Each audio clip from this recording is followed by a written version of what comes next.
ಓಂ ಶಾಂತಿ. ಮಧುರಾತಿ ಮಧುರ ಶಿವ ಪರಮಾತ್ಮ ತಂದೆಯ ಮಧುರ ಮಹಾವಾಕ್ಯವನ್ನು ಕೇಳೋಣ. ಇಂದಿನ ಮುರುಳಿಯ ದಿನಾಂಕವಾಗಿದೆ 21/4/2026. ಪ್ರಾತಃ ಮುರುಳಿ ಬಾಪ್ತಾದ ಮಧುಬನ್. ಮಧುರ ಮಕ್ಕಳೇ, ಜ್ಞಾನ ಸಾಗರ ತಂದೆಯು ನೀವು ಮಕ್ಕಳ ಸನ್ಮುಖದಲ್ಲಿ ಜ್ಞಾನದ ನರ್ತನ ಮಾಡಲು ಬಂದಿದ್ದಾರೆ. ನೀವು ಬುದ್ಧಿವಂತ ಸೇವಾಧಾರಿಗಳಾಗಿರಿ, ಆಗ ಜ್ಞಾನದ ನೃತ್ಯವು ಚೆನ್ನಾಗಿರುವುದು. ಪ್ರಶ್ನೆಯಾಗಿದೆ, ಸಂಗಮ ಯುಗದಲ್ಲಿ ನೀವು ಮಕ್ಕಳು ಯಾವ ಹವ್ಯಾಸವನ್ನು ಮಾಡಿಕೊಳ್ಳುತ್ತೀರಿ? ಉತ್ತರ, ನೆನಪಿನಲ್ಲಿರುವ ಹವ್ಯಾಸ. ಇದೇ ಆತ್ಮಿಕ ಹವ್ಯಾಸವಾಗಿದೆ. ಈ ಹವ್ಯಾಸದ ಜೊತೆಗೆ ನೀವು ದಿವ್ಯ ಮತ್ತು ಅಲೌಕಿಕ ಕರ್ಮವನ್ನು ಮಾಡಬೇಕಾಗಿದೆ. ನೀವು ಬ್ರಾಹ್ಮಣರಾಗಿದ್ದೀರಿ. ಎಲ್ಲರಿಗೆ ನೀವು ಸತ್ಯವಾದ ಕಥೆಯನ್ನು ಅವಶ್ಯವಾಗಿ ತಿಳಿಸಬೇಕಾಗಿದೆ. ನೀವು ಮಕ್ಕಳಲ್ಲಿ ಸರ್ವಿಸ್ನ ಹವ್ಯಾಸವೂ ಇರಬೇಕು. ಗೀತೆಯಾಗಿದೆ, ಧೈರ್ಯ ತಾಳು ಮಾನವನೇ, ನಿನ್ನ ಸುಖದ ದಿನಗಳು ಬರಲಿವೆ. ಓಂ ಶಾಂತಿ. ಹೇಗೆ ಯಾರಾದರೂ ರೋಗಿಯಾಗಿದ್ದರೆ ಆ ರೋಗಿಯು ದುಃಖದಿಂದ ಬೇಗನೆ ಮುಕ್ತನಾಗುವ ಆಸೆಯನ್ನಿಟ್ಟುಕೊಳ್ಳುತ್ತಾರೆ.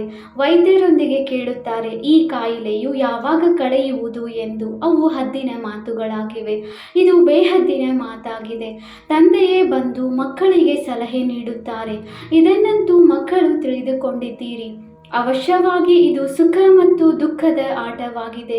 ಹಾಗೆ ಹೇಳುವುದಾದರೆ ನೀವು ಮಕ್ಕಳಿಗೆ ಸತ್ಯಯುಗದಲ್ಲಿ ಹೋಗುವುದಕ್ಕಿಂತಲೂ ಹೆಚ್ಚು ಲಾಭವು ಇಲ್ಲಿದೆ. ನೀವು ತಿಳಿದುಕೊಂಡಿದ್ದೀರಿ, ಈ ಸಮಯದಲ್ಲಿ ನಾವು ಈಶ್ವರನ ಮಡಿಲಿನಲ್ಲಿದ್ದೇವೆ, ಈಶ್ವರಿಯ ಸಂತಾನರಾಗಿದ್ದೇವೆ. ಈ ಸಮಯದಲ್ಲಿ ನಮ್ಮದು ಬಹಳ ಶ್ರೇಷ್ಠಾತಿಶ್ರೇಷ್ಠ ಗುಪ್ತ ಮಹಿಮೆಯಾಗಿದೆ. ಮನುಷ್ಯ ಮಾತ್ರರು ತಂದೆಯನ್ನು ಶಿವ, ಈಶ್ವರ, ಭಗವಂತನೆಂದು ಹೇಳುತ್ತಾರೆ, ಆದರೆ ಅರಿತುಕೊಂಡಿಲ್ಲ. ಕೇವಲ ಕರೆಯುತ್ತಿರುತ್ತಾರೆ. ಡ್ರಾಮಾ ಅನುಸಾರವೇ ಈ ರೀತಿಯಾಗಿದೆ. ಜ್ಞಾನ ಮತ್ತು ಅಜ್ಞಾನ, ದಿನ ಮತ್ತು ರಾತ್ರಿ ಹಾಡುತ್ತಾ ಬರುತ್ತಾರೆ. ಆದರೆ ತಮೋ ಪ್ರಧಾನ ಬುದ್ಧಿಯವರು ಈ ರೀತಿಯಾಗಿ ಬಿಟ್ಟಿದ್ದಾರೆ. ತಮ್ಮನ್ನು ತಮೋ ಪ್ರಧಾನರೆಂದು ತಿಳಿದುಕೊಳ್ಳುವುದೇ ಇಲ್ಲ.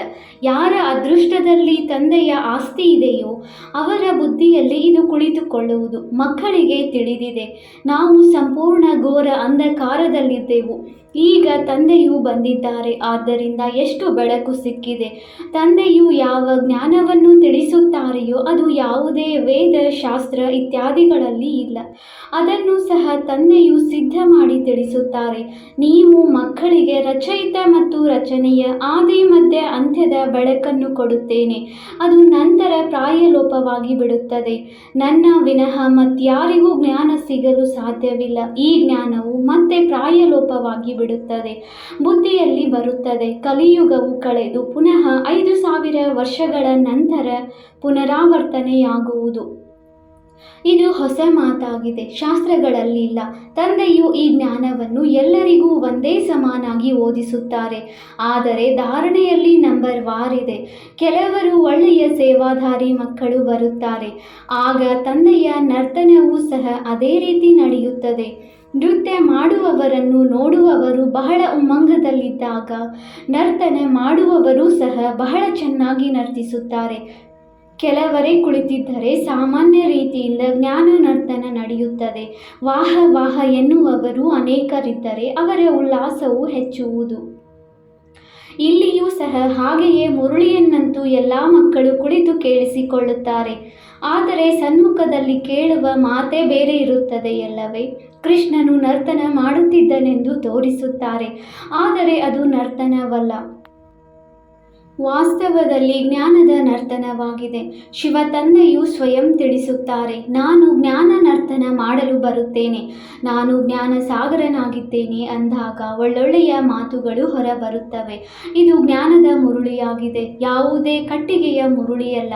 ಪತಿತ ಪಾವನನು ಬಂದು ಸ್ವಯಂ ರಾಜಯೋಗವನ್ನು ಕಲಿಸುವರೋ ಅಥವಾ ಕೇವಲ ಕಟ್ಟಿಗೆಯ ಮುರುಳಿಯನ್ನು ನುಡಿಸುವರೋ? ತಂದೆಯು ಬಂದು ಈ ರೀತಿ ರಾಜಯೋಗವನ್ನು ಕಲಿಸುತ್ತಾರೆಂಬುದು ಯಾರ ವಿಚಾರದಲ್ಲಿಯೂ ಇರುವುದಿಲ್ಲ. ನೀವೀಗ ತಿಳಿದುಕೊಂಡಿದ್ದೀರಿ.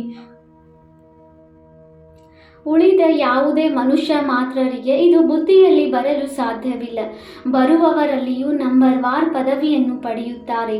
ಕಲ್ಪದ ಮೊದಲು ಹೇಗೆ ಮಾಡಿದ್ದರೋ ಅದರ ಅನುಸಾರವೇ ಪುರುಷಾರ್ಥ ಮಾಡುತ್ತಾ ಇರುತ್ತಾರೆ. ನೀವು ತಿಳಿದುಕೊಂಡಿದ್ದೀರಿ, ಕಲ್ಪದ ಮೊದಲಿನ ತರಹ ತಂದೆಯು ಬಂದು ಎಲ್ಲ ರಹಸ್ಯಗಳನ್ನು ಸ್ಪಷ್ಟವಾಗಿ ತಿಳಿಸುತ್ತಾರೆ. ತಂದೆಯು ಹೇಳುತ್ತಾರೆ, ನಾನು ಸಹ ಬಂಧನದಲ್ಲಿ ಬಂಧಿತನಾಗಿದ್ದೇನೆ. ಪ್ರತಿಯೊಬ್ಬರೂ ಈ ಡ್ರಾಮಾದ ಬಂಧನದಲ್ಲಿ ಬಂಧಿತರಾಗಿದ್ದಾರೆ. ಸತ್ಯಯುಗದಲ್ಲಿ ಏನೆಲ್ಲವೂ ಆಗಿತ್ತೋ ಅದೇ ಆಗುವುದು. ಎಷ್ಟು ಪ್ರಕಾರದ ಯೋನಿಗಳಿವೆ? ಸತ್ಯಯುಗದಲ್ಲಿ ಇಷ್ಟೊಂದು ಯೋನಿಗಳಿರುವುದಿಲ್ಲ. ಅಲ್ಲಿ ವಿಭಿನ್ನತೆ ಇರುತ್ತದೆ. ನಂತರ ವೃದ್ಧಿ ಹೊಂದುತ್ತಾ ಇರುತ್ತಾರೆ. ಹೇಗೆ ಧರ್ಮಗಳು ಸಹ ಹೆಚ್ಚುತ್ತಾ ಹೋಗುತ್ತವೆಯಲ್ಲವೇ? ಸತ್ಯಯುಗದಲ್ಲಂತೂ ಇರಲಿಲ್ಲ. ಯಾವುದು ಸತ್ಯಯುಗದಲ್ಲಿತ್ತೋ ಅದನ್ನು ಪುನಃ ಸತ್ಯಯುಗದಲ್ಲಿಯೇ ಮಾಡುವರು. ಸತ್ಯಯುಗದಲ್ಲಿ ಯಾವುದೇ ಕೊಳಕು ಮಾಡುವಂತಹ ವಸ್ತುಗಳು ಇರುವುದಿಲ್ಲ. ಆ ದೇವಿ ದೇವತೆಗಳಿಗೆ ಭಗವಾನ್ ಭಗವತಿ ಎಂದು ಹೇಳುತ್ತಾರೆ. ಮತ್ಯಾವುದೇ ಖಂಡದಲ್ಲಿ ಎಂದೂ ಯಾರಿಗೂ ಭಗವಾನ್ ಭಗವತಿ ಎಂದು ಹೇಳಲು ಸಾಧ್ಯವಿಲ್ಲ. ಆ ದೇವತೆಗಳು ಅವಶ್ಯವಾಗಿ ಸ್ವರ್ಗದಲ್ಲಿ ರಾಜ್ಯ ಮಾಡುತ್ತಿದ್ದರು. ನೋಡಿ, ಅವರಿಗೆ ಎಷ್ಟು ಗಾಯನವಿದೆ. ನೀವು ಮಕ್ಕಳಿಗೆ ಈಗ ಧೈರ್ಯವು ಬಂದು ಬಿಟ್ಟಿದೆ. ನೀವು ತಿಳಿದುಕೊಂಡಿದ್ದೀರಿ, ನಮ್ಮ ಪದವಿಯು ಎಷ್ಟು ಶ್ರೇಷ್ಠವಾಗಿದೆ ಅಥವಾ ಕನಿಷ್ಠವಾಗಿದೆಯೇ? ನಾವು ಎಷ್ಟು ಅಂಕಗಳಿಂದ ತೇರ್ಗಡೆಯಾಗಬಹುದು? ಪ್ರತಿಯೊಬ್ಬರೂ ತಮ್ಮನ್ನು ತಿಳಿದುಕೊಳ್ಳಬಹುದು. ಇಂತಹವರು ಚೆನ್ನಾಗಿ ಸರ್ವಿಸ್ ಮಾಡುತ್ತಿದ್ದಾರೆ. ನಡೆಯುತ್ತಾ ಕೆಲವೊಮ್ಮೆ ಬಿರುಗಾಳಿಗಳು ಬಂದು ಬಿಡುತ್ತವೆ. ತಂದೆಯಂತೂ ತಿಳಿಸುತ್ತಾರೆ, ಮಕ್ಕಳಿಗೆ ಯಾವುದೇ ಗ್ರಹಚಾರ, ಬಿರುಗಾಳಿ ಇತ್ಯಾದಿ ಬರದಿರಲಿ ಎಂದು. ಮಾಯೆಯು ಒಳ್ಳೊಳ್ಳೆಯ ಮಕ್ಕಳನ್ನು ಸಹ ಬೆಳೆಸಿಬಿಡುತ್ತದೆ. ಆದ್ದರಿಂದ ತಂದೆಯು ಧೈರ್ಯ ತರಿಸುತ್ತಾ ಇರುತ್ತಾರೆ, ಮಕ್ಕಳೇ, ಇನ್ನೂ ಸ್ವಲ್ಪವೇ ಸಮಯವಿದೆ. ನೀವು ಬಹಳ ಸೇವೆಯನ್ನು ಮಾಡಬೇಕಾಗಿದೆ. ಪೂರ್ಣ ಸ್ಥಾಪನೆಯಾಗಿ ಬಿಟ್ಟರೆ ಮತ್ತೆ ಹೊರಟು ಹೋಗಲೇಬೇಕಾಗಿದೆ. ಇದರಲ್ಲಿ ಒಂದು ಕ್ಷಣವೂ ಹಿಂದೆ ಮುಂದೆ ಆಗಲು ಸಾಧ್ಯವಿಲ್ಲ. ಈ ರಹಸ್ಯವನ್ನು ಮಕ್ಕಳೇ ತಿಳಿದುಕೊಳ್ಳುತ್ತೀರಿ. ನಾವು ಸೃಷ್ಟಿ ನಾಟಕದ ಪಾತ್ರಧಾರಿಗಳಾಗಿದ್ದೇವೆ. ಇದರಲ್ಲಿ ನಮ್ಮದು ಮುಖ್ಯ ಪಾತ್ರವಾಗಿದೆ. ಭಾರತದ ಮೇಲೆ ಸೋಲು ಮತ್ತು ಗೆಲುವಿನ ಆಟವು ಮಾಡಲ್ಪಟ್ಟಿದೆ. ಭಾರತವೇ ಪಾವನವಾಗಿತ್ತು. ಎಷ್ಟೊಂದು ಶಾಂತಿ, ಪವಿತ್ರತೆ ಇತ್ತು. ಇದು ಕೇವಲ ನೆನ್ನೆಯ ಮಾತಾಗಿದೆ. ನಿನ್ನೆ ನಾವೇ ಪಾತ್ರವನ್ನು ಅಭಿನಯಿಸಿದ್ದೇವೆ. 5000 ವರ್ಷಗಳ ಪಾತ್ರವೆಲ್ಲವೂ ನಿಗದಿಯಾಗಿದೆ. ನಾವು ಚಕ್ರವನ್ನು ಸುತ್ತಿ ಬಂದಿದ್ದೇವೆ. ಈಗ ಪುನಃ ತಂದೆಯೊಂದಿಗೆ ಬುದ್ಧಿಯೋಗವನ್ನಿಡುತ್ತೇವೆ. ಇದರಿಂದಲೇ ತುಕ್ಕು ಕಳೆಯುತ್ತದೆ. ತಂದೆಯ ನೆನಪು ಬರುವುದು ಮತ್ತು ಆಸ್ತಿಯು ಅವಶ್ಯವಾಗಿ ನೆನಪಿಗೆ ಬರುವುದು. ಮೊಟ್ಟ ಮೊದಲು ತಂದೆಯನ್ನು ಅರಿತುಕೊಳ್ಳಬೇಕಾಗಿದೆ. ತಂದೆಯು ತಿಳಿಸುತ್ತಾರೆ, ನೀವು ನನ್ನನ್ನು ಅರಿತುಕೊಳ್ಳುವುದರಿಂದ ಎಲ್ಲವನ್ನೂ ಅರಿತುಕೊಳ್ಳುವಿರಿ. ಜ್ಞಾನವು ಬಹಳ ಸಹಜವಾಗಿದೆ, 1 ಸೆಕೆಂಡಿನದ್ದಾಗಿದೆ. ಆದರೂ ಸಹ ತಂದೆಯು ತಿಳಿಸುತ್ತಲೇ ಇರುತ್ತಾರೆ, ಜ್ಞಾನದ ಅಂಶಗಳನ್ನು ಕೊಡುತ್ತಲೇ ಇರುತ್ತಾರೆ. ಮುಖ್ಯ ಮಾತಾಗಿದೆ ಮನ್ಮನಾಭವ. ಇದರಲ್ಲಿಯೂ ವಿಘ್ನಗಳು ಬರುತ್ತವೆ. ದೇಹಾಭಿಮಾನವು ಬರುವುದರಿಂದ ಮತ್ತೆ ಅನೇಕ ಪ್ರಕಾರದ ತೊಂದರೆಗಳು ಬಂದು ಬಿಡುತ್ತವೆ. ಯೋಗದಲ್ಲಿರುವುದಕ್ಕೂ ಬಿಡುವುದಿಲ್ಲ. ಹೇಗೆ ಭಕ್ತಿ ಮಾರ್ಗದಲ್ಲಿ ಕೃಷ್ಣನ ನೆನಪಿನಲ್ಲಿ ಕುಳಿತುಕೊಂಡಾಗ ಬುದ್ಧಿಯು ಎಲ್ಲೆಲ್ಲಿಯೋ ಓಡಿ ಹೋಗುತ್ತದೆ.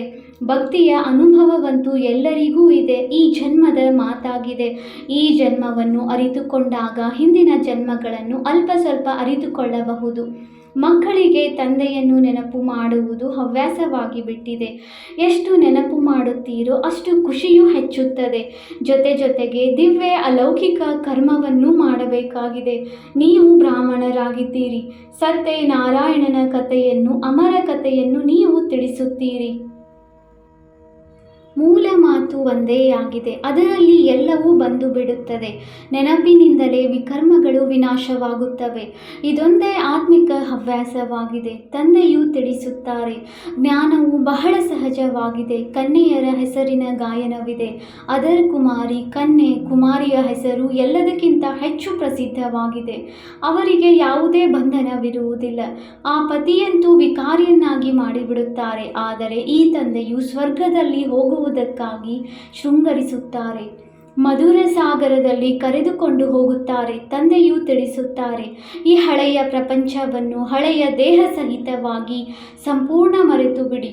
ಆತ್ಮವು ಹೇಳುತ್ತದೆ. ನಾವು 84 ಜನ್ಮಗಳನ್ನು ಪೂರ್ಣ ಮಾಡಿದ್ದೇವೆ. ಈಗ ಪುನಃ ನಾವು ತಂದೆಯಿಂದ ಪೂರ್ಣ ಆಸ್ತಿಯನ್ನು ತೆಗೆದುಕೊಳ್ಳುತ್ತೇವೆ ಎಂದು ಸಾಹಸವನ್ನು ಇಡುತ್ತೇವೆ. ಆದರೂ ಮಾಯೆಯೊಂದಿಗೆ ಯುದ್ಧವಂತೂ ಇದೆ. ಮೊಟ್ಟ ಮೊದಲಿಗೆ ಈ ಬ್ರಹ್ಮ ತಂದೆ ಇದ್ದಾರೆ. ಇವರ ಬಳಿ ಮಾಯೆಯ ಹೆಚ್ಚು ಬಿರುಗಾಳಿಗಳು ಬರುತ್ತವೆ. ಅನೇಕರು ಹೋಗಿ ಬಾಬಾ, ನಮಗೆ ಈ ರೀತಿ ಆಗುತ್ತದೆ ಎಂದು ಹೇಳುತ್ತಾರೆ. ಅದಕ್ಕೆ ತಂದೆಯು ತಿಳಿಸುತ್ತಾರೆ, ಮಕ್ಕಳೇ, ಹೌದು ಮಕ್ಕಳೇ, ಈ ಬಿರುಗಾಳಿಗಳಂತೂ ಬಂದೇ ಬರುತ್ತವೆ. ಇವೆಲ್ಲವೂ ಮೊದಲು ನನ್ನ ಬಳಿ ಬರುತ್ತವೆ. ಎಲ್ಲರೂ ಅಂತಿಮದಲ್ಲಿಯೇ ಕರ್ಮಾತೀತ ಸ್ಥಿತಿಯನ್ನು ಹೊಂದುವರು. ಇದೇನೋ ಹೊಸ ಮಾತಲ್ಲ, ಕಲ್ಪದ ಮೊದಲು ಆಗಿತ್ತು. ನಾಟಕದಲ್ಲಿ ಪಾತ್ರವನ್ನು ಅಭಿನಯಿಸಿದಿರಿ, ಈಗ ಹಿಂತಿರುಗಿ ಮನೆಗೆ ಹೋಗುತ್ತೀರಿ. ಇದು ಚೈತನ್ಯ ನಾಟಕವಾಗಿದೆ. ಮಕ್ಕಳಿಗೆ ತಿಳಿದಿದೆ, ಈ ಹಳೆಯ ಪ್ರಪಂಚವು ನರಕವಾಗಿದೆ. ಈ ಲಕ್ಷ್ಮೀನಾರಾಯಣರು ಕ್ಷೀರ ಸಾಗರದಲ್ಲಿದ್ದರು ಎಂದು ಹೇಳಿ ಇವರಿಗೆ ಎಷ್ಟು ಒಳ್ಳೊಳ್ಳೆಯ ಮಂದಿರಗಳನ್ನು ಕಟ್ಟಿಸುತ್ತಾರೆ. ಮೊಟ್ಟ ಮೊದಲು ಮಂದಿರವನ್ನು ಕಟ್ಟಿಸುವಾಗ ಕ್ಷೀರ ಸರೋವರವನ್ನು ಮಾಡಿ ವಿಷ್ಣುವಿನ ಮೂರ್ತಿಯನ್ನು ಕೂರಿಸಿರಬೇಕು. ಬಹಳ ಒಳ್ಳೊಳ್ಳೆಯ ಚಿತ್ರಗಳನ್ನು ಮಾಡಿ ಪೂಜೆ ಮಾಡುತ್ತಿದ್ದರು. ಆ ಸಮಯದಲ್ಲಂತೂ ಎಲ್ಲವೂ ಬಹಳ ಅಗ್ಗವಾಗಿತ್ತು. ಈ ಬಾಬಾರವರು ಎಲ್ಲವನ್ನು ನೋಡಿದ್ದಾರೆ. ಅವಶ್ಯವಾಗಿ ಈ ಭಾರತವು ಎಷ್ಟೊಂದು ಪವಿತ್ರ ಕ್ಷೀರ ಸಾಗರವಾಗಿತ್ತು. ಹಾಲು ತುಪ್ಪದ ನದಿಗಳು ಹರಿಯುತ್ತಿತ್ತು. ಅಂದರೆ ಅಲ್ಲಿನ ಸಮೃದ್ಧಿಯನ್ನು ಮಹಿಮೆ ಮಾಡಿದ್ದಾರೆ. ಸ್ವರ್ಗದ ಹೆಸರು ಹೇಳುತ್ತಿದ್ದಂತೆಯೇ ಬಾಯಲ್ಲಿ ನೀರು ಬರುತ್ತದೆ. ನೀವು ಮಕ್ಕಳಿಗೆ ಈಗ ಜ್ಞಾನದ 3ನೇ ನೇತ್ರವು ಸಿಕ್ಕಿದೆ. ಆದ್ದರಿಂದ ಅರಿವು ಮೂಡಿದೆ. ಬುದ್ಧಿಯು ತನ್ನ ಮನೆಗೆ ಹೊರಟು ಹೋಗುತ್ತದೆ. ನಂತರ ಸ್ವರ್ಗದಲ್ಲಿ ಬರುತ್ತೇವೆ. ಅಲ್ಲಿ ಎಲ್ಲವೂ ಹೊಸದೇ ಹೊಸದಾಗಿರುವುದು. ಈ ಬಾಬಾರವರು ಶ್ರೀನಾರಾಯಣನ ಮೂರ್ತಿಯನ್ನು ನೋಡಿ ಬಹಳ ಖುಷಿ ಪಡುತ್ತಿದ್ದರು. ಬಹಳ ಪ್ರೀತಿಯಿಂದ ಇಟ್ಟುಕೊಳ್ಳುತ್ತಿದ್ದರು. ನಾನೇ ಈ ರೀತಿಯಾಗುತ್ತೇನೆ ಎಂಬುದು ಇವರಿಗೆ ತಿಳಿದಿರಲಿಲ್ಲ. ಈ ಜ್ಞಾನವಂತೂ ಈಗ ತಂದೆಯಿಂದ ಸಿಕ್ಕಿದೆ. ನಿಮಗೆ ಬ್ರಹ್ಮಾಂಡ ಮತ್ತು ಸೃಷ್ಟಿ ಚಕ್ರದ ಆದಿ ಮಧ್ಯ ಅಂತ್ಯದ ಜ್ಞಾನವಿದೆ. ನಾವು ಹೇಗೆ ಚಕ್ರವನ್ನು ಸುತ್ತುತ್ತೇವೆ, ತಂದೆಯು ನಮಗೆ ರಾಜಯೋಗವನ್ನು ಕಲಿಸುತ್ತಿದ್ದಾರೆ ಎಂಬುದೆಲ್ಲವನ್ನು ತಿಳಿದುಕೊಂಡಿದ್ದೀರಿ. ನೀವು ಮಕ್ಕಳಿಗೆ ಬಹಳ ಖುಷಿ ಇರಬೇಕು. ಇನ್ನೂ ಸ್ವಲ್ಪವೇ ಸಮಯವಿದೆ. ಶರೀರಕ್ಕೆ ಒಂದಲ್ಲ ಒಂದು ಆಗುತ್ತಿರುತ್ತದೆ. ನಿಮ್ಮದು ಇದು ಅಂತಿಮ ಜನ್ಮವಾಗಿದೆ. ಡ್ರಾಮಾ ಪ್ಲಾನ್ ಅನುಸಾರ ಈಗ ನಿಮ್ಮ ಸುಖದ ದಿನಗಳು ಬರುತ್ತಿದೆ. ನೀವು ನೋಡುತ್ತಿದ್ದೀರಿ, ವಿನಾಶವು ಸನ್ಮುಖದಲ್ಲಿ ನಿಂತಿದೆ. ನಿಮಗೆ 3ನೇ ನೇತ್ರ ಸಿಕ್ಕಿದೆ. ಮೂಲವತನ, ಸೂಕ್ಷ್ಮವತನ, ಸ್ಥೂಲವತನವನ್ನು ಚೆನ್ನಾಗಿ ಅರಿತುಕೊಂಡಿದ್ದೀರಿ. ಈ ಸ್ವದರ್ಶನ ಚಕ್ರವು ನಿಮ್ಮ ಬುದ್ಧಿಯಲ್ಲಿ ಸುತ್ತುತ್ತಿರುತ್ತದೆ. ಖುಷಿಯಾಗುತ್ತದೆ. ಈ ಸಮಯದಲ್ಲಿ ನಮಗೆ ಬೇಹದ್ದಿನ ತಂದೆಯು ಶಿಕ್ಷಕನಾಗಿ ಓದಿಸುತ್ತಿದ್ದಾರೆ. ಆದರೆ ಹೊಸ ಮಾತಾಗಿರುವ ಕಾರಣ ಪದೇ ಪದೇ ಮರೆತು ಹೋಗುತ್ತೀರಿ. ಇಲ್ಲವಾದರೆ ಬಾಬಾ ಎಂದು ಹೇಳಿದೊಡನೆಯೇ ಖುಷಿಯ ನಶೆ ಬಿಡಬೇಕು. ರಾಮತೀರ್ಥರು ಶ್ರೀಕೃಷ್ಣನ ಭಕ್ತರಾಗಿದ್ದರು. ಕೃಷ್ಣನ ದರ್ಶನಕ್ಕಾಗಿ ಎಷ್ಟೊಂದು ಪರಿಶ್ರಮ ಪಡುತ್ತಿದ್ದರು. ಅವರಿಗೆ ಸಾಕ್ಷಾತ್ಕಾರವಾಯಿತು ಮತ್ತು ಖುಷಿಯಾಯಿತು. ಆದರೆ ಅದರಿಂದೇನಾಯಿತು? ಏನೂ ಸಿಗಲಿಲ್ಲ. ಇಲ್ಲಂತೂ ನೀವು ಮಕ್ಕಳಿಗೆ ಖುಷಿಯೂ ಇದೆ. ಏಕೆಂದರೆ 21 ಜನ್ಮಗಳಿಗಾಗಿ ನಾವು ಇಷ್ಟು ಶ್ರೇಷ್ಠ ಪದವಿಯನ್ನು ಪಡೆಯುತ್ತೇವೆಂದು ನಿಮಗೆ ತಿಳಿದಿದೆ. 3/4 ಭಾಗ ನೀವು ಸುಖಿಯಾಗಿರುತ್ತೀರಿ. ಒಂದು ವೇಳೆ ಸುಖ ದುಃಖವು ಸರಾಸರಿ ಇದ್ದರೂ ಸಹ ಲಾಭವಿಲ್ಲ. ನೀವು 3 ಭಾಗ ಸುಖದಲ್ಲಿರುತ್ತೀರಿ. ನಿಮ್ಮಂತಹ ಸುಖವನ್ನು ಮತ್ಯಾರೂ ನೋಡಲು ಸಾಧ್ಯವಿಲ್ಲ. ನಿಮಗಾಗಿ ಅಪಾರ ಸುಖವಿದೆ. ಮಹಾನ್ ಸುಖದಲ್ಲಿ ದುಃಖದ ಬಗ್ಗೆ ತಿಳಿಯುವುದೇ ಇಲ್ಲ. ಸಂಗಮದಲ್ಲಿ ನೀವು ಎರಡನ್ನೂ ತಿಳಿದುಕೊಳ್ಳುತ್ತೀರಿ. ನಾವೀಗ ದುಃಖದಿಂದ ಸುಖದಲ್ಲಿ ಹೋಗುತ್ತಿದ್ದೇವೆ. ಮುಖವು ದಿನದ ಕಡೆಯೂ ಮತ್ತು ಕಾಲು ರಾತ್ರಿಯ ಕಡೆಯೂ ಇದೆ. ಈ ಪ್ರಪಂಚವನ್ನು ಕಾಲಿನಿಂದ ಒದೆಯಬೇಕು, ಅರ್ಥಾತ್ ಬುದ್ಧಿಯಿಂದ ಮರೆಯಬೇಕಾಗಿದೆ. ಆತ್ಮಕ್ಕೆ ಗೊತ್ತಿದೆ. ಈಗ ಹಿಂತಿರುಗಿ ಮನೆಗೆ ಹೋಗಬೇಕಾಗಿದೆ. ಬಹಳ ಪಾತ್ರವನ್ನು ಅಭಿನಯಿಸಿದ್ದೀರಿ. ಹೀಗೆ ತನ್ನ ಜೊತೆ ಮಾತನಾಡಿಕೊಳ್ಳಬೇಕಾಗಿದೆ. ಈಗ ತಂದೆಯನ್ನು ಎಷ್ಟು ನೆನಪು ಮಾಡುವಿರೋ ಅಷ್ಟೇ ತುಕ್ಕು ಕಳೆಯುವುದು. ಎಷ್ಟು ತಂದೆಯ ಸೇವೆಯಲ್ಲಿದ್ದು ಸಮಾನರನ್ನಾಗಿ ಮಾಡಿಕೊಳ್ಳುವಿರೋ ಅಷ್ಟೇ ತಂದೆಯನ್ನು ಪ್ರತ್ಯಕ್ಷ ಮಾಡುತ್ತೀರಿ. ಈಗ ಮನೆಗೆ ಹೋಗಬೇಕಾಗಿದೆ ಎಂಬುದು ಬುದ್ಧಿಯಲ್ಲಿದೆ. ಆದ್ದರಿಂದ ಮನೆಯನ್ನೇ ನೆನಪು ಮಾಡಬೇಕು. ಹಳೆಯ ಮನೆಯು ಬೀಳುತ್ತಿರುತ್ತದೆ. ಈಗ ಹೊಸ ಮನೆಯಲ್ಲಿ, ಹಳೆಯ ಮನೆಯಲ್ಲಿ ಇದು ವಿಷಯ ವೈತರಣಿ ನದಿಯಾಗಿದೆ.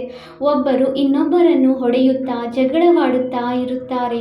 ಅದರಲ್ಲಿ ತಂದೆಯು ಬಂದಾಗಿನಿಂದ ಯುದ್ಧವು ಬಹಳ ಆರಂಭವಾಗಿ ಬಿಟ್ಟಿದೆ. ಒಂದು ವೇಳೆ ಸ್ತ್ರೀಯು ವಿಕಾರದಲ್ಲಿ ಭಾಗಿಯಾಗದಿದ್ದರೆ ಎಷ್ಟೊಂದು ತೊಂದರೆ ಕೊಡುತ್ತಾರೆ, ಎಷ್ಟೊಂದು ತಲೆ ಕೆಡಿಸಿಕೊಳ್ಳುತ್ತಾರೆ. ಕಲ್ಪದ ಮೊದಲು ಅತ್ಯಾಚಾರವಾಗಿತ್ತು, ಅದು ಈಗಿನ ಮಾತು ಗಾಯನ ಮಾಡಲ್ಪಟ್ಟಿದೆ. ನೋಡುತ್ತೀರಿ, ಎಷ್ಟೊಂದು ಕೂಗುತ್ತಾರೆ. ಸೃಷ್ಟಿ ನಾಟಕದ ಅದೇ ಪಾತ್ರವು ಅಭಿನಯಿಸಲ್ಪಡುತ್ತಿದೆ. ಇದು ತಂದೆಗೆ ಗೊತ್ತು ಮತ್ತು ಮಕ್ಕಳಿಗೆ ಗೊತ್ತು, ಮತ್ಯಾರಿಗೂ ಗೊತ್ತಿಲ್ಲ. ಮುಂದೆ ಹೋದಂತೆ ಎಲ್ಲರೂ ತಿಳಿದುಕೊಳ್ಳುವರು. ಪತಿತ ಪಾವನ ಸರ್ವರ ಸದ್ಗತಿದಾತನು ತಂದೆಯಾಗಿದ್ದಾರೆಂದು ಹಾಡುತ್ತಾರೆ. ನೀವು ಇದನ್ನು ಯಾರಿಗೆ ಬೇಕಾದರೂ ತಿಳಿಸಬಲ್ಲಿರಿ. ಭಾರತವು ಸ್ವರ್ಗ ಮತ್ತು ನರಕ ಹೇಗಾಗುತ್ತದೆ ಎಂಬುದನ್ನು ತಾವು ಬಂದರೆ ನಿಮಗೆ ಇಡೀ ವಿಶ್ವದ ಚರಿತ್ರೆ ಭೂಗೋಳವನ್ನು ನಾವು ತಿಳಿಸುತ್ತೇವೆ. ಈ ಬೇಹದ್ದಿನ ಚರಿತ್ರೆ ಭೂಗೋಳವು ಈಶ್ವರನಿಗೆ ಗೊತ್ತು ಮತ್ತು ಈಶ್ವರನ ಮಕ್ಕಳಾದ ನಿಮಗೆ ಗೊತ್ತು. ಪವಿತ್ರತೆ, ಸುಖ, ಶಾಂತಿಯು ಹೇಗೆ ಸ್ಥಾಪನೆಯಾಗುತ್ತದೆ ಎಂಬ ಚರಿತ್ರೆಯ ಭೂಗೋಳವನ್ನು ಅರಿತುಕೊಳ್ಳುವುದರಿಂದ ನೀವು ಮತ್ತೆಲ್ಲವನ್ನೂ ಅರಿತುಕೊಳ್ಳುವಿರಿ. ಬೇಹದ್ದಿನ ತಂದೆಯಿಂದ ನೀವು ಅವಶ್ಯವಾಗಿ ಬೇಹದ್ದಿನ ಆಸ್ತಿಯನ್ನು ತೆಗೆದುಕೊಳ್ಳುವಿರಿ. ಇದನ್ನು ಬಂದು ತಿಳಿದುಕೊಳ್ಳಿ. ಭಾಷಣದ ವಿಷಯಗಳು ಬಹಳಷ್ಟಿವೆ. ನೀವು ಮಕ್ಕಳ ಬುದ್ಧಿಯೇ ಈಗ ಸಂಪನ್ನವಾಗಿ ಬಿಟ್ಟಿದೆ. ಎಷ್ಟೊಂದು ಖುಷಿಯ ನಶೆ ಏರುತ್ತದೆ. ಸಂಪೂರ್ಣ ಜ್ಞಾನವು ನೀವು ಮಕ್ಕಳ ಬಳಿ ಇದೆ. ಜ್ಞಾನಪೂರ್ಣ ತಂದೆಯಿಂದ ಜ್ಞಾನವೂ ಸಿಗುತ್ತಿದೆ. ಮತ್ತೆ ನಾವೇ ಹೋಗಿ ಲಕ್ಷ್ಮೀನಾರಾಯಣರಾಗುತ್ತೇವೆ. ನಂತರ ಸತ್ಯಯುಗದಲ್ಲಿ ಈ ಜ್ಞಾನವೇನೂ ಇರುವುದಿಲ್ಲ. ತಿಳಿದುಕೊಳ್ಳುವ ಎಷ್ಟೊಂದು ಗುಹ್ಯ ಮಾತುಗಳಿವೆ. ಮಕ್ಕಳು ಏಣಿಯನ್ನು ಬಹಳ ಚೆನ್ನಾಗಿ ತಿಳಿದುಕೊಂಡಿದ್ದೀರಿ ಅಂದಾಗ ಈ ಚಕ್ರವು 84 ಜನ್ಮಗಳದಾಗಿದೆ. ಈಗ ಮನುಷ್ಯರಿಗೂ ಸಹ ಸ್ಪಷ್ಟ ಮಾಡಿ ತಿಳಿಸಬೇಕಾಗಿದೆ. ಈಗ ಇದಕ್ಕೆ ಸ್ವರ್ಗ ಅಥವಾ ಪಾವನ ಪ್ರಪಂಚವೆಂದು ಹೇಳುವುದಿಲ್ಲ. ಸತ್ಯಯುಗವೇ ಬೇರೆ, ಕಲಿಯುಗವೇ ಬೇರೆಯಾಗಿದೆ.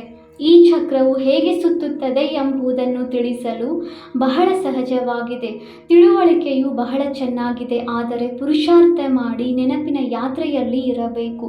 ಇದು ಬಹಳ ಮಕ್ಕಳಿಂದ ಆಗುತ್ತಿಲ್ಲ. ಒಳ್ಳೆಯದು. ಮಧುರಾತಿ ಮಧುರ ಅಗಲಿ ಹೋಗಿ ಮರಳಿ ಸಿಕ್ಕಿರುವ ಮಕ್ಕಳ ಪ್ರತಿ ಮಾತಾಪಿತಾ ಬಾಪ್ದಾದಾರವರ ನೆನಪು, ಪ್ರೀತಿ ಹಾಗೂ ಸುಪ್ರಭಾತ. ಆತ್ಮಿಕ ಮಕ್ಕಳಿಗೆ ಆತ್ಮಿಕ ತಂದೆಯ ನಮಸ್ತೆ. ನಾವು ಆತ್ಮಿಕ ಮಕ್ಕಳಿಂದ ಆತ್ಮಿಕ ತಂದೆಗೆ ನೆನಪು, ಪ್ರೀತಿ ಹಾಗೂ ನಮಸ್ತೆ ನಮಸ್ತೆ ನಮಸ್ತೆ. ಧಾರಣೆಗಾಗಿ ಮುಖ್ಯ ಸಾರ. Point number 1. ಈ ಹಳೆಯ ದೇಹ ಮತ್ತು ಪ್ರಪಂಚವನ್ನು ಬುದ್ಧಿಯಿಂದ ಮರೆತು ತಂದೆ ಮತ್ತು ಮನೆಯನ್ನು ನೆನಪು ಮಾಡಬೇಕಾಗಿದೆ. ಸದಾ ಇದೇ ಖುಷಿಯಲ್ಲಿರಿ. ಈಗ ನಮ್ಮ ಸುಖದ ದಿನಗಳು ಬಂದಿತೆಂದರೆ ಬಂದಿತು. Point number 2. ಜ್ಞಾನಪೂರ್ಣ ತಂದೆಯಿಂದ ಸಿಕ್ಕಿರುವ ಜ್ಞಾನವನ್ನು ಸ್ಮರಣೆ ಮಾಡಿ ಬುದ್ಧಿಯನ್ನು ಸಂಪನ್ನವಾಗಿ ಇಟ್ಟುಕೊಳ್ಳಬೇಕಾಗಿದೆ. ದೇಹಾಭಿಮಾನದಲ್ಲಿ ಬಂದು ಎಂದೂ ಯಾವುದೇ ಪ್ರಕಾರದ ಗುಟುಕರಿಸಬಾರದು. ವರದಾನ: ಸದಾ ಏಕರಸ ಸ್ಥಿತಿಯ ಆಸನದಲ್ಲಿ ಕುಳಿತಿರುವಂತಹ ಬಾಪ್ದಾದಾರವರ ಹೃದಯ ಸಿಂಹಾಸನಧಾರಿ ಭವ. ಅತ್ಯಂತ ಶ್ರೇಷ್ಠವಾದ ಸಿಂಹಾಸನವೆಂದರೆ ಬಾಪ್ದಾದಾರವರ ಹೃದಯ ಸಿಂಹಾಸನಧಾರಿಯಾಗುವುದಾಗಿದೆ. ಆದರೆ ಈ ಸಿಂಹಾಸನದಲ್ಲಿ ಕುಳಿತುಕೊಳ್ಳುವುದಕ್ಕಾಗಿ ಅಚಲ ಅಡೋಲ ಏಕರಸ ಸ್ಥಿತಿಯ ಸಿಂಹಾಸನವಿರಬೇಕು. ಒಂದು ವೇಳೆ ಈ ಸ್ಥಿತಿಯ ಸಿಂಹಾಸನದಲ್ಲಿ ಸ್ಥಿತರಾಗದಿದ್ದರೆ ಬಾಪ್ದಾದಾರವರ ಹೃದಯವೆಂಬ ಸಿಂಹಾಸನದಲ್ಲಿಯೂ ಸ್ಥಿತರಾಗಲು ಸಾಧ್ಯವಿಲ್ಲ. ಇದಕ್ಕಾಗಿ ತಮ್ಮ ಭೃಕುಟಿಯ ಸಿಂಹಾಸನದಲ್ಲಿ ಅಕಾಲ ಮೂರ್ತಿಯಾಗಿ ಸ್ಥಿತರಾಗಿ ಬಿಡಿ. ಈ ಸಿಂಹಾಸನದಿಂದ ಮತ್ತೆ ಮತ್ತೆ ಏರುಪೇರಾಗಬಾರದು. ಇದರಿಂದ ಬಾಪ್ದಾದಾರವರ ಹೃದಯ ಸಿಂಹಾಸನದಲ್ಲಿ ಕುಳಿತುಕೊಳ್ಳಲು ಸಾಧ್ಯವಾಗುವುದು. ಸ್ಲೋಗನ್: ಶುಭ ಚಿಂತನೆಯ ಮೂಲಕ ನಕಾರಾತ್ಮಕವನ್ನು ಸಕಾರಾತ್ಮಕದಲ್ಲಿ ಪರಿವರ್ತನೆ ಮಾಡಿರಿ. ಅವ್ಯಕ್ತ ಸೂಚನೆ: ಮಹಾನರಾಗಲು ಮಧುರತೆ ಮತ್ತು ನಮ್ರತೆಯ ಗುಣ ಧಾರಣೆ ಮಾಡಿ. ಬ್ರಹ್ಮ ತಂದೆ ತಮ್ಮ ಪ್ರತಿ ಮಗುವಿನ ಚೆಹರೆಯಲ್ಲಿ ಒಂದು ಸದಾ ಆತ್ಮೀಯತೆಯ ಮುಗುಳ್ನಗೆಯನ್ನು ನೋಡಲು ಬಯಸುತ್ತಾರೆ ಮತ್ತು ಇನ್ನೊಂದು ಮುಖದಿಂದ ಸದಾ ಮಧುರ ಮಾತುಗಳನ್ನು ಕೇಳಲು ಬಯಸುತ್ತಾರೆ. ಒಂದು ಶಬ್ದವು ಮಧುರತೆ ಇಲ್ಲದೆ ಇರಬಾರದು. ಚೆಹರೆಯಲ್ಲಿ ಆತ್ಮೀಯತೆ ಇರಲಿ, ಮುಖದಲ್ಲಿ ಮಧುರತೆ ಇರಲಿ ಮತ್ತು ಮನಸ್ಸು ಬುದ್ಧಿಯಲ್ಲಿ ಶುಭ ಭಾವನೆ, ದಯಾಹೃದಯದ ಭಾವನೆ, ದಾತಾತನದ ಭಾವನೆ. ಪ್ರತಿ ಹೆಜ್ಜೆಯಲ್ಲಿ ಫಾಲೋ ಫಾದರ್ ಇರಲಿ. ಇದೇ ಪಾಲನೆಯ ರಿಟರ್ನ್ ಆಗಿದೆ. ಓಂ ಶಾಂತಿ.